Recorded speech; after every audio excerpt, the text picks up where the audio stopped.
आइए आज हम लोग पढ़ते हैं basic properties of electric charge. विद्युत आवेश का आधारभूत गुण क्या है? तो आधारभूत गुण है कि किसी निकाय का कुल विद्युत आवेश उसके विभिन्न अवयवी कणों पर उपस्थित विद्युत आवेशों के बीजगणितीय योग के बराबर होता है।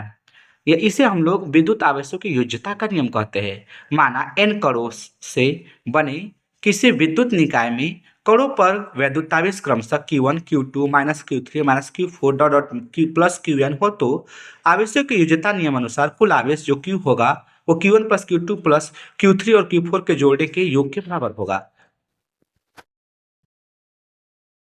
यहाँ पे देखेंगे विद्युत आवेश की योज्यता का मतलब क्या होता है। Additivity of charge. विद्युत आवेश की योज्यता का मतलब है किसी सिस्टम का कुल आवेश उसमें मौजूद सभी अलग अलग आवेशों का बीजगणितीय योग के बराबर होता है। यानी कुल आवेश जो है वो अलग अलग आवेशों के योग के बराबर होता है। इसका अर्थ आप सभी आवेशों के उनके चिन्हों के साथ जोड़ते हैं। यानी आवेश प्लस में है तो प्लस के साथ जोड़ेंगे, प्लस लेकर प्लस लेंगे, माइनस में है तो माइनस लेकर ही जोड़ेंगे। आपको यहीं तक जो है लिखना है आपको कि होता है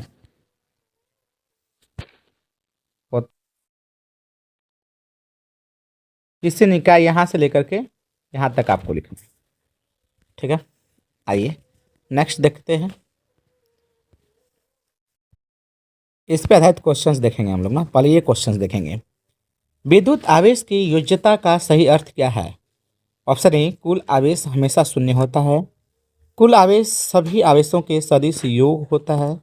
कुल आवेश निकाय में सभी आवेशों के बीजगणितीय योग। देखिए सदिश योग नहीं होता है, बीजगणितीय योग होता है। आवेश हमेशा संरक्षित होता है, ये तो बात सही है, बट योज्यता का अर्थ नहीं, ये तो संरक्षण का सिद्धांत है। कुल आवेश इकाई में सभी आवेशों का बीजगणितीय योग के बराबर होता है। यानी ऑप्शन नंबर आपको यहाँ से सी टिक करेंगे हम लोग ना, बीजगणितीय योग के बराबर होता है। यानी प्लस में हो, एक सिस्टम है और उस पर जितने भी आवेश आ रहे हैं या फिर आवेश जा रहे हैं, ये सब बीजगणितीय योग के बराबर होता है। ठीक है, आइए नेक्स्ट क्वेश्चन चलते हैं। यदि किसी निकाय में 5 कूलाम, -2 कूलाम, +3 कूलाम और -1 कूलाम आवेश है तो निकाय का कुल आवेश कितना होगा? आइए इसको हल करते हैं हम लोग कि कुल आवेश क्या होगा। तो हम लोग यहाँ पे देखते हैं कुल आवेश कुल आवेश को हम लोग क्यू लिख देते हैं। ठीक है, कैसा निकलेगा? तो +5 कूलम और प्लस आपको -2 लिखना है, +3 कूलम और +-1 कूलम लिखा है। ठीक है, हल कीजिए आप यहाँ से।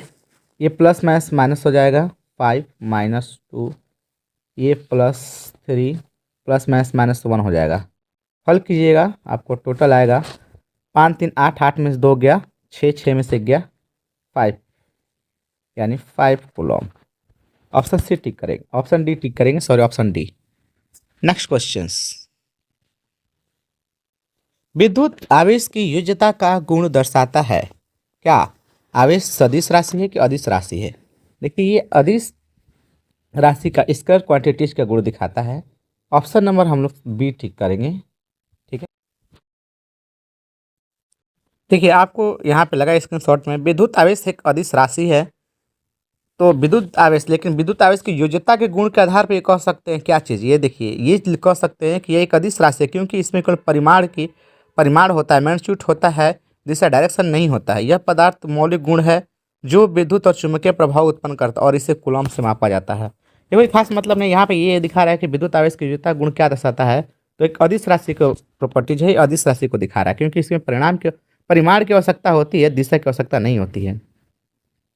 नेक्स्ट क्वेश्चंस देखेंगे हम लोग। आवेशों के योज्यता सिद्धांत के अनुसार किसी वस्तु पर कुल आवेश ज्ञात करने के लिए किया जाता है, क्या किया जाता है? आवेश ज्ञात करने क्या किया जाता है कुल आवेश प्राप्त करने के लिए? ऑप्शन ए, सभी आवेशों को जोड़ा जाता है। ऑप्शन बी, सभी आवेशों को घटाया जाता है। ये तो होगा ही, सभी आवेशों को जोड़ा जाता है, सभी आवेशों को घटाया जाता है, ऑप्शन सी। सभी आवेशों को उनके चिन्हों के साथ जोड़ा जाता है, सभी आवेशों को औसत चिन्ह निकाला जाता है। देखिए ये तो ऑप्शन कुछ कुछ सही लग रहा है कि आवेशों को जोड़ा जाता है, लेकिन रुकिए ठहरिए। सभी आवेशों को घटाया जाता है, ये गलत है।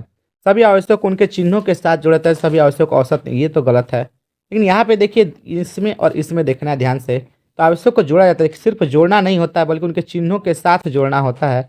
इस तरह से ऑप्शन नंबर सी सही होगा, option number C. Next questions आइए, इसके बाद आपको यहाँ मिलेंगे क्वेश्चंस। किसी निकाय में 2 कूलाम -3 कूलाम और 5 कूलाम आवेश है, तो उस निकाय का कुल आवेश कितना होगा? तो आप कुल आवेश को हम लोग यहाँ पर Q से सूचित कर रहे हैं कुछ समय के लिए। तो यहाँ पे +2 कूलम प्लस -3 कूलम और +5 कूलम जोड़िए, ऐड कीजिए, तो 2 यहाँ हो जाएगा, 2 - 3 + 5, हाँ कितना हो जाएगा? 2 और 5 जोड़े 7, 7 में से 3 गया 4, ठीक है 4 कूलम, ऑप्शन ए टिक करेंगे। नेक्स्ट क्वेश्चन देखेंगे। दो आवेशित गोला ए और बी पर जब संपर्क में लाया जाता है तो उनके ए और बी को जब संपर्क में लाया जाता है तो कुल आवेश पर क्या प्रभाव पड़ता है? आवेश बदल जाता है, आवेश संरक्षित रहता है, आवेश शून्य हो जाता है, कुल आवेश केवल जुड़ जाता है। देखिए आवेश संरक्षण सिद्धांत ये पढ़ाया नहीं है, बताया नहीं गया है। इसमें आवेश संरक्षण सिद्धांत में कुल आवेश जो होता है वो संरक्षित रहता है, यही ऑप्शन बी टिक करेंगे। बी ऑप्शन सही होना चाहिए, सही होगा ही। चलिए यही है ऑप्शन बी, कुल आवेश संरक्षित रहता है। नेक्स्ट देखेंगे, बाकी तो क्वेश्चन हो ही गए हैं। आइए दूसरा गुण के बारे में अध्ययन करते हैं, विद्युत आवेशों के क्वांटमीकरण यानी क्वांटिजेशन ऑफ इलेक्ट्रिक चार्ज। तो याद रखेंगे विद्युत आवेश का यह जो गुण है वो बहुत ही इंपॉर्टेंट है और सूत्र देता है Q बराबर NE, यानी जहां से हमने अंडरलाइन किया वहां से पढ़ने का प्रयास कीजिएगा। किसी वस्तु पर कुल आवेश की मात्रा यानी Q जो है मूल आवेश जो इलेक्ट्रॉन की आवेश है पूर्ण गुणज होता है। पूर्ण गुणज मतलब पूर्ण गुणज मतलब पूर्ण संख्या वहां पर होनी चाहिए। अब मतलब 1 2 3 4 5 ऐसे होने चाहिए, 1/2 2/3 ऐसा नहीं होना चाहिए यन का मान, यही कहना चाहता है। तो इसे विद्युत आवेश का क्वांटमीकरण कहते हैं। आइए यहाँ पर सूत्र देता है Q बराबर N, ये बड़ा Q लिख सकते हैं Q बराबर N, हमने Q छोटा Q माना है, हमने लिखा है कि कुल आवेश माना कुल आवेश का वो माना कुल किसी वस्तु पर कुल आवेश Q छोटा Q है, जो आप मानेंगे वही लिखेंगे। अब बड़ा Q माने तो बड़ा Q लिखेंगे, हम छोटा Q माने Q बराबर NE। प्लस माइनस लिखने का मतलब यह कि आवेश प्लस में भी होता है माइनस में भी होता है। Q बराबर वस्तु पर कुल आवेश N बराबर 1 2 3 4 5, ठीक है याद रखेंगे, 1/2 2/3 नहीं हो सकता है। कितने इलेक्ट्रॉनों के आवेश से 1 कूलम आवेश निर्मित होता है? क्वेश्चन है कितने मतलब N बराबर वाट, ठीक है, और 1 कूलम आवेश मतलब Q बराबर 1 कूलम। Q बराबर यहाँ पे NE सूत्र होता है, एक Q की जगह पर 1 रख दिए और N की जगह पर कुछ नहीं क्योंकि वो तो चाहिए, और E की जगह पर 1/10 10 का पावर -19। आइए इसको हल करते हैं। N बराबर क्या हो जाएगा, देखेंगे N बराबर जब ये निकालेंगे हम लोग तो 1 में ये 1.6 नीचे आ जाएगा ना, 1/6 10 का पावर -19, देखिए लाए नीचे। अब ये 10 के पावर -19 जो था वो 1 में -n बराबर 1/-n जब 1 के पावर -n रहता है तो ऊपर जाता है तो an हो जाता है, ठीक है। वो सूत्र आपको स्क्रीनशॉट में दिखाई दे रहा होगा। तो 1.6 10 का पावर -19 है तो ऊपर 10 के पावर 18 हो गया, ठीक है। तो अब देखिए ये जो डेसिमल था 1 पॉइंट का, ये डेसिमल का ये 0 ऊपर जाएगा, जब ऊपर जाएगा तो 10/16 हो जाएगा, 10 के पावर 19 ही रहेगा।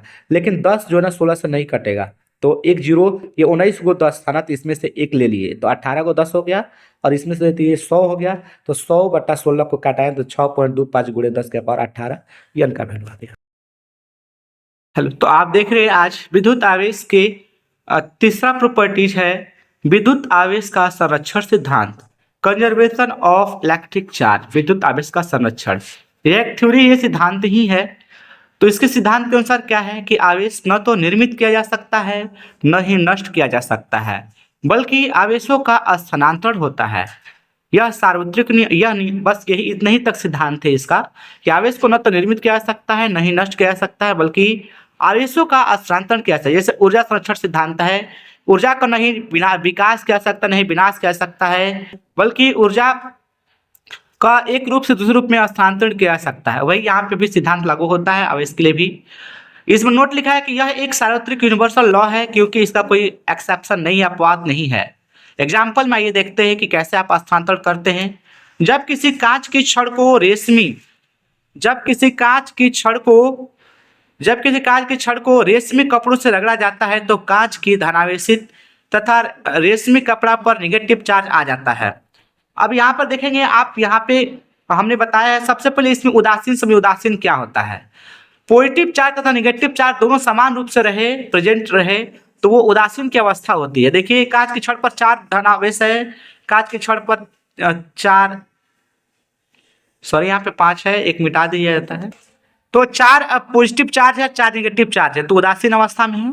उदासीन में आवेशों के आवेश 0 होते हैं, लेकिन ये नहीं है कि इसमें आवेश होते ही नहीं है। ठीक है, ये गलत फहमी है कि आवेश होती नहीं है उदासीन वस्तु में। उदासीन वस्तु में दोनों होते हैं, समान रूप से उपस्थित रहते हैं, दोनों रहते हैं। आइए शॉर्ट कमीज में भी जितना प्लस उतना माइनस होगा, अगर काउंटिंग मिस्टेक होगा तो आप सुधार इंप्रूव कर लेंगे। ठीक है, यहाँ पे एक्स्ट्रा माइनस है तो ये नहीं है, आप सुधार लेंगे, समान रूप से है।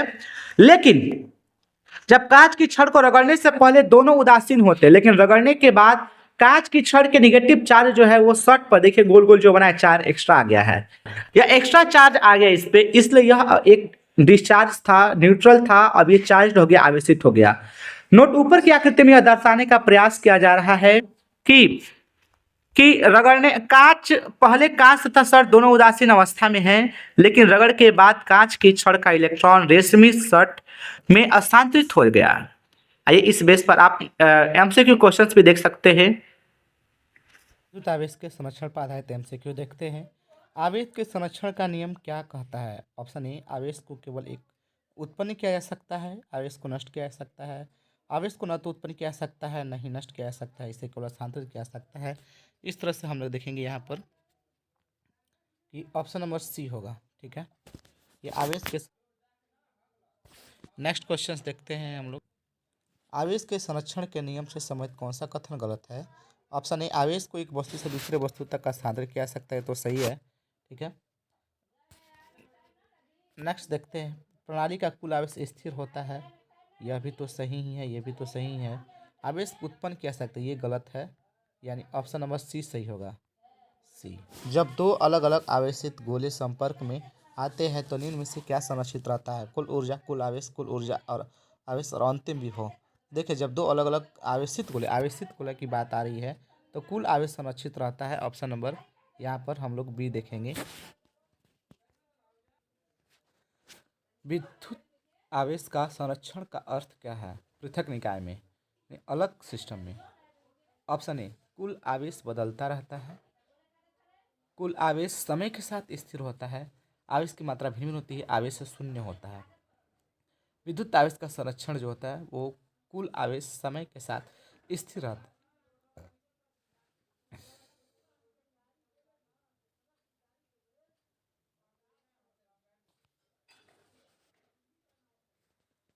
Option B.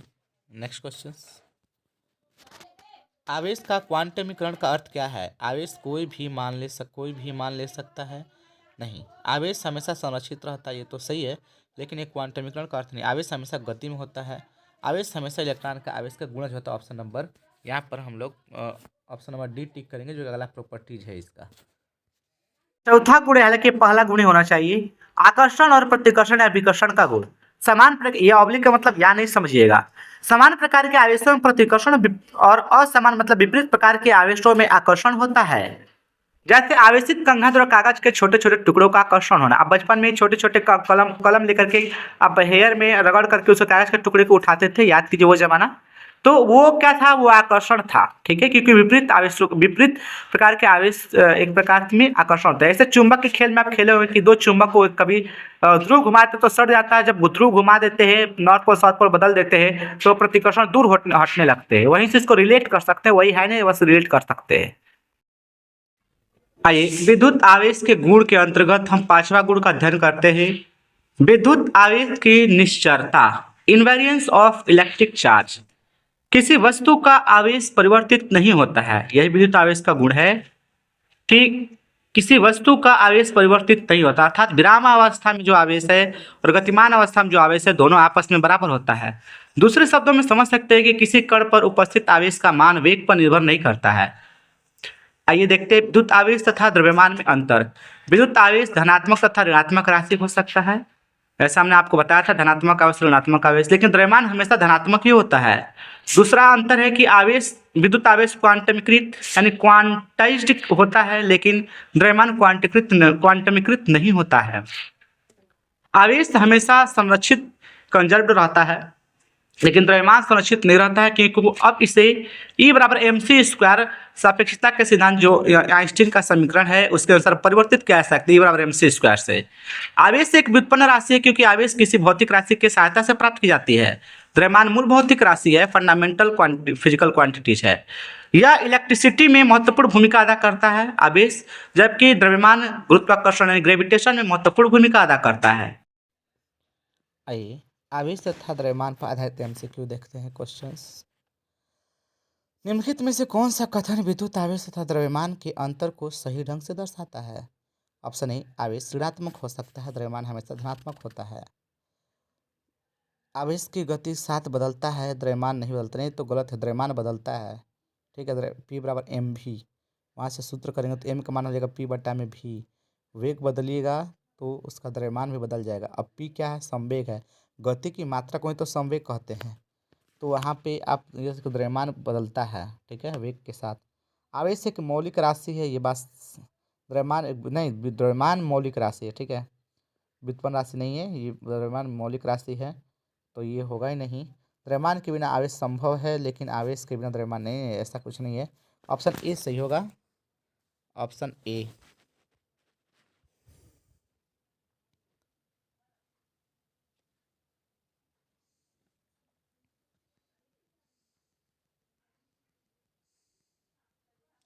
देखिए यहाँ पे क्वेश्चन है, जब किसी वस्तु को आवेशित किया जाता है तो उसके द्रव्यमान पर क्या प्रभाव पड़ता है?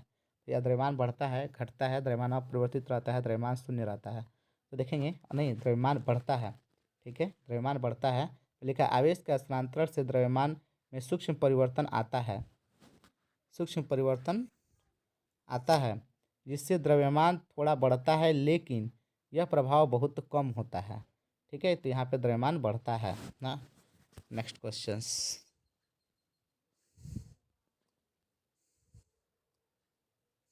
बाकी तो आप देख ही सकते हैं ये।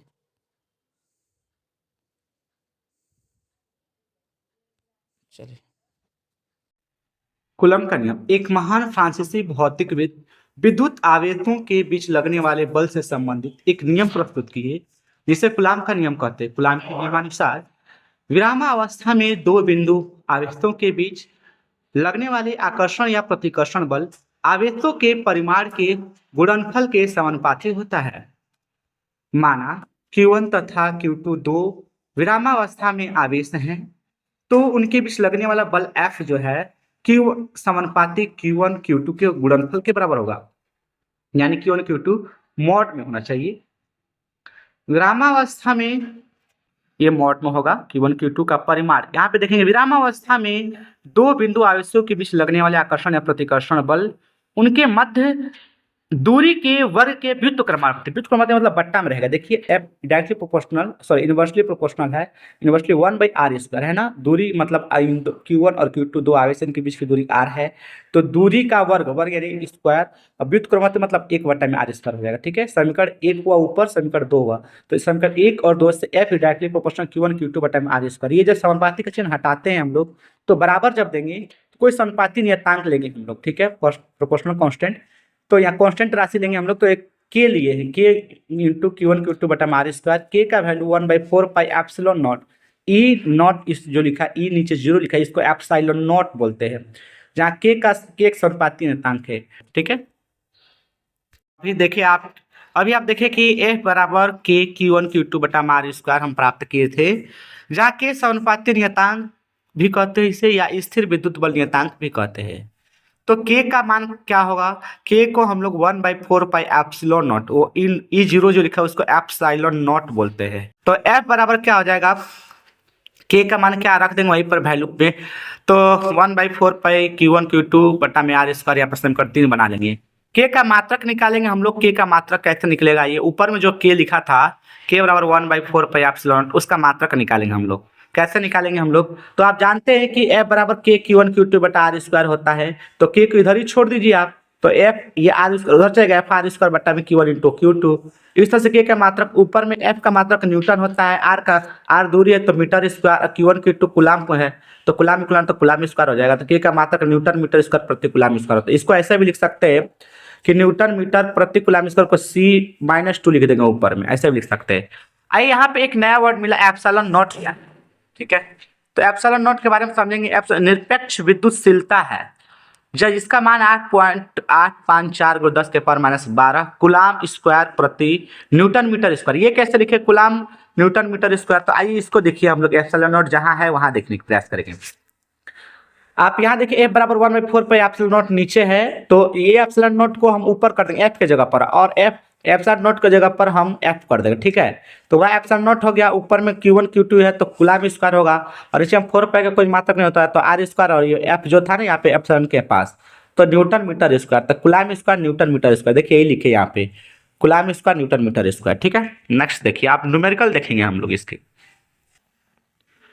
एक सामान्य हाइड्रोजन परमाणु में प्रोटॉन और एक कक्षीय इलेक्ट्रॉन होता है।